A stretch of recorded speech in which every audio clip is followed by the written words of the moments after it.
Good morning, everybody. Today we will discuss about the laws of reflection.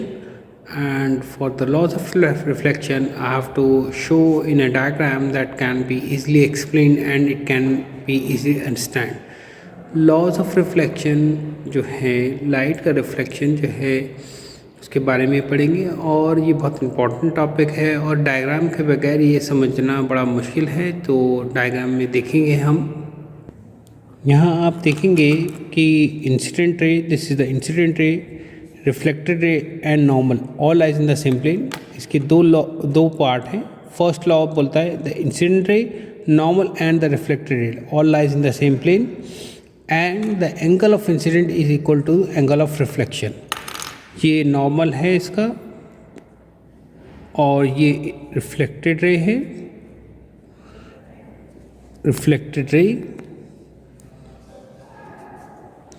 और ये incident ray, incident ray. Incident ray आएगी यहाँ surface से टकरा के जाएगी, इसे हम लॉज ऑफ रिफ्लेक्शन कहते हैं। इसके अंदर आएगी, टकराएगी और ये एंगल जो बनाएगा नॉर्मल से, उसे इंसिडेंट बोलते हैं।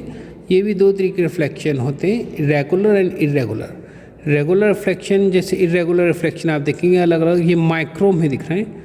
वैसे तो स्मूथ सरफेस होता है, मगर अगर आप इसे माइक्रो में देखें यानी बहुत छोटे में, तो सरफेस जो होता है टेढ़ा मेढ़ा होता है और लाइट टकरा करके जाती है और इसे इस तरह रिफ्लेक्शन को इरेगुलर रिफ्लेक्शन कहा जाता है।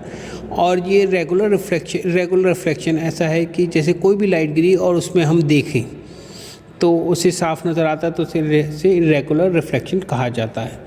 और दूसरा वाला जो है ये रेगुलर रिफ्लेक्शन है, जिसमें जैसे कि आपका प्लेन मिरर में बात होती है।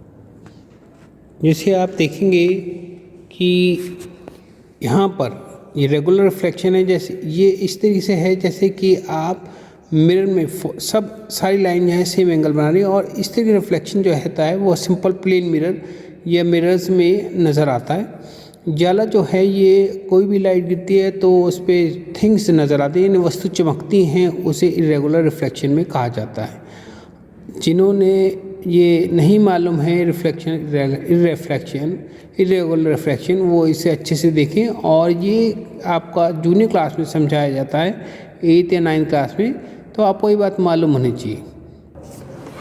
आप देखेंगे कि जो मेरे पे लाइट फॉल कर रही है उस पर गिर रहा है और ये इरेगुलर रिफ्लेक्शन है, मगर वही चीज़ अगर मैं मिरर में देखूँगा तो रेगुलर रिफ्लेक्शन होगा। इस तरीके जो रिफ्लेक्शन होते हैं हम देखते हैं रियल लाइफ में।